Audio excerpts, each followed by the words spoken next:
What up, y'all? Back at it one more time with a sit down with Mark. This time, man, I interviewed Spectrum News One sports anchor JB Riggs. Man, I enjoyed the conversation with the brother. Man, he gave me good insight, gave me good feedback, showed much love. I call him Big Bro. I've always been a mentor to me. Listen, man, I want y'all to like, comment, subscribe. Let me know what y'all think about this. Anybody want to be interviewed? Let me know. Hope y'all enjoy it. There go to go. What's happening with you, big time? What's going on with it, man? Yeah, you know me, man. You know me, living and maintaining over this way, man. How you doing? I'm good. And yourself? Hey, man, I can't complain, bro. Just enjoying a nice little relaxing day, man. About to go ahead and knock this joint out with you and then run a couple errands for the family. You know what it is. Yeah. Oh, yeah. Hey, Doc, thank you for doing the sit down with Mark, man. No doubt. I appreciate it. Hey, man, we're going to go ahead and get right to it. You ready to go? Yeah. Okay. All right. You rolling on this? Recording? Is this live? Yeah. How you doing this? We recording. We ready. Recording. All right. I'm ready. Let's go ahead. Let's do it. I'm with you, fam. Hey, Doc, talk about how you got started wanting to be a sports anchor. Okay, all right, that's a great question right off the rip, man.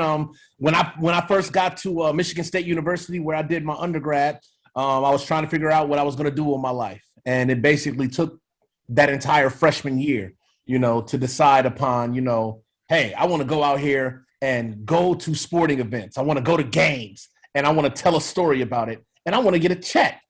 I want to get a check for that, man. So, like, you know what I mean?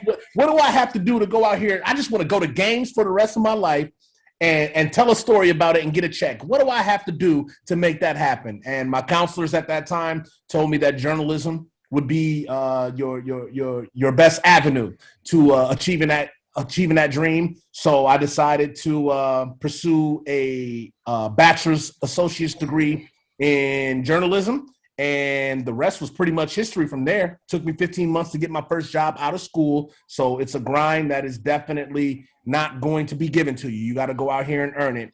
But once I got that first opportunity, man, it was a wrap for me. And I've been cruising ever since. So I'm 15 plus years into the business at this point. Right. Hey, Doc, now that you work at Spectrum, got you. What a typical day is like? Typical day? Well, a lot of things have changed. With COVID and the pandemic. But it's starting to get back to normal. So a typical day for me, I'm an anchor now. So on Saturdays and Sundays, I'm strictly anchoring those days. So I'm getting into the shop and I have a producer who actually puts the whole show together. You know what I mean? He formats it on how he wants it to look and all that or whatever. And then I'll come in and I'll add my extra little spice. You know what I mean? If I feel like, this story should be running up here or we need to incorporate this story within the rundown. I'll do stuff like that. But normally the producer will have the show ready to go for me and he'll already have which slugs he wants me to work on specifically. So, you know what I mean? I'll just go in, let's say, for example, we got NC State right now, NC State baseball playing in the College World Series. So that's a big thing right now. I'm going to come in and that's going to be my game. That game's going to be my responsibility. I need to watch that game thoroughly. And you know what I mean? I need to pull out my highlights or whatever and then see whatever, intricacies that I may see, something that I may want to ask a question about. Boom, I'll knock that game out or whatever. And once the game is over, we'll do the interviews on the Zoom. For the post-game press conference, I'll ask whatever questions I have. My highlights will already be done, and then I'll incorporate whatever sound I want from that. Also on my anchor day, something else that I have to be responsible for is the early sports updates. And the early sports updates run about 90 seconds, and they start around 6:30, 6:45. So that's a deadline right there that I have to meet as soon as I get into the office. So I got to put my sports updates together. Boom. 90 seconds of whatever the main sports content is of that day. Get that done. And then after that, we're just solely focused on the 30-minute show because that's our baby. Like Chevrolet Sports Night is our 30-minute show Monday through Sunday. We're the only organization in the entire state of North Carolina doing anything of that sort for sports journalism.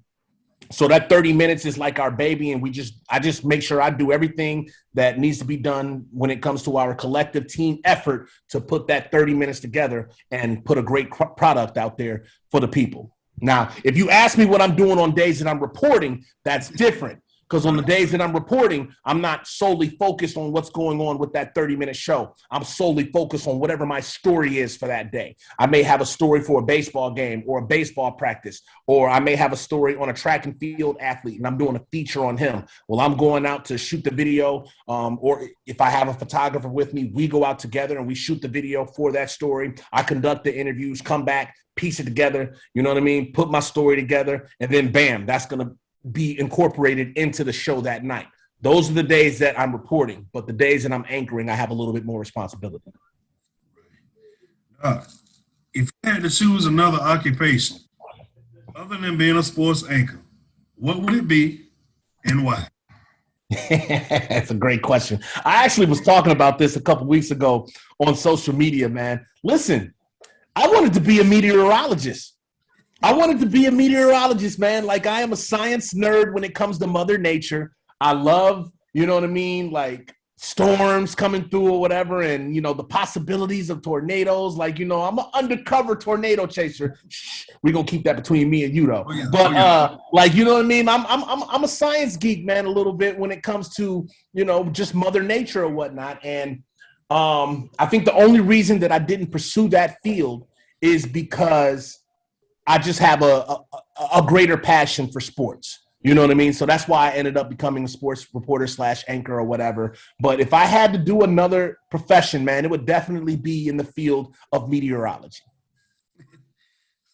Still in the media field regardless. Yeah, understand me. Hey, that's what it is, man. Like, I'm a showstopper, baby. So I gotta put on for the people. Doc, you hear people talk about their greatest accomplishments could be graduations, the birth of their children, getting married. What is your greatest accomplishment? Well, I mean, since you put it in that fashion, I don't think there's any greater accomplishment than bringing another child into this world and becoming a father. That's definitely something that I dreamed about as a little kid, you know, kind of like growing up, you know, without a father in the household or whatnot. And, you know, I just kind of always had this chip on my shoulder that, you know, like one day I'm going to bring a child into this world and I'm going to be the greatest father in the world. And it has been the most difficult challenge of my life. There's no question about that. But I definitely feel like I've exceeded expectations in that realm. And I'm definitely a proud father. You know, we're just coming off Father's Day weekend, as a matter of fact. And I just had the most amazing time with my son for Father's Day weekend. And, you know, I just don't think there's any greater gift, you know, especially for men like us or whatever, to bring a child, not only a child into this world, but a son who you can call your junior, your little mini me or whatever. And, you know, you are fully responsible for leading and guiding and directing that child, you know, into greatness or into preparation for what this world has to bring. So if you ask me in that sense, you know, when it comes to my personal life, when it comes to my life as a whole, my number one accomplishment, you know, the number one thing that I'm most proud of, no question, is becoming a father and just being there for my son, JB Ricks Jr., on a daily basis, man. There's nothing better than that right there. That's what's up, man. That's what's up. I speak for myself and for others as well, Doc, when I ask this last question. Mm-hmm. For the kids of today that want to be in the media, in the entertainment field, and want to be a sports anchor, analyst, and etc., what innovative advice and truth can you give them going forward? Embrace the grind. Embrace the grind. Embrace the grind, because, you know, I know we're moving in to a new age of technology. I know we are in a realm of where, you know, social media has kind of taken over everything, and you can just, you know, grab your smartphone or whatever and just record a video of yourself or whatever, and just you get X amount of likes or whatever, and your job is done. I'm old school. I'm old school, man. Embrace the grind. I come from the school where I had to move up to a desolate place like Marquette, Michigan, Market 180 or whatever. I'm in a place that I'm sticking out wherever I go. And that was my passion. That was my desire or whatever, to be in that field. So you know what? I made that sacrifice to move to Marquette, Michigan, and spend 15 months in a place that I had never been before, or whatever, just to learn the basics of sports journalism. You know what I mean? I learned those basics. I turned it into a job where I was getting paid double the money, triple the money, I should say, right off the rip or whatever from my second job. And I had the time of my life, you know what I mean, in Flint. And then I went to New York, and now I'm down here in North Carolina doing great things or whatever. But there's a grind session that comes behind that a lot of people don't want to embrace nowadays, because everything is, you know, all about technology and social media and your iPhone or whatever. So, you know, I'm not going to let go of the old school mentality that I came up on. That's how it was when I was learning about this game. And that's the knowledge and the wisdom that I'm going to pass down to my mentees and my and future aspiring journalists. I don't care what type of grind it is, whether it's through social media, whether it's through the old school grind where you got to go to a market 185 or whatever just to get your foot in the door and just to get that first opportunity. Like, I don't care what it is. That's whatever profession you're in, you need to embrace the grind. And once you embrace the grind and enjoy it, enjoy the grind, enjoy the process or whatever, nothing but blessings are going to be raining down on your realm, you know, once you get to that quote unquote finish line.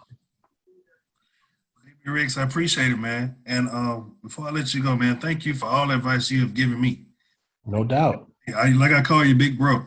No doubt. For me, I like to learn from older people, and I always tell people, man, get with somebody that's been where you're trying to go. There you go. There you go. You know what I'm saying? And then that constant grinding getting better. If you ever look at some of my hashtags, I that's what I post when I post my videos. Thank you, man. Thanks for everything. Absolutely. Absolutely. One more question, though. I got to have one more question. Hit me with it. Hit me with it. I'm ready. I got to have your pick for the night. Now, okay.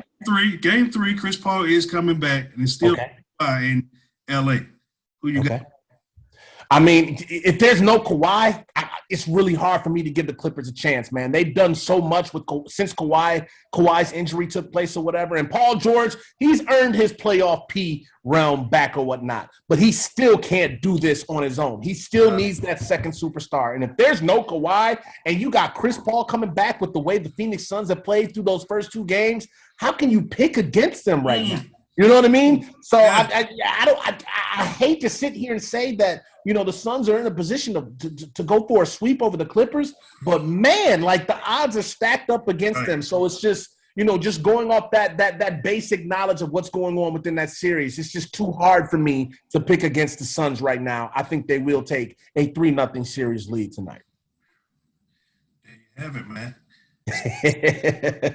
Yes, sir. And before we get out of here, man, I just want to let you know how much I appreciate you. You know what I mean? As one of my mentees or whatever, and you know, you keeping me in line and to let me know that, you know, I got to be there for you too, no matter what the situation, no matter what the circumstances. You know, I'm going all out or whatever to get your foot in the door, because that's what I was sent here to do. I'm supposed to pay it forward for all of the people who did it for me, all of the mentors that I have. I got to pay it forward for the people coming behind me, and you are definitely one of those individuals who I have taken a strong liking to, and I see your drive, I see your passion, I see your dedication. Do not give that up. Do not stop. Keep grinding, keep striving, and I promise you the blessings are going to come. My testimony, I had to wait 15 months just to get my first job, and it was in the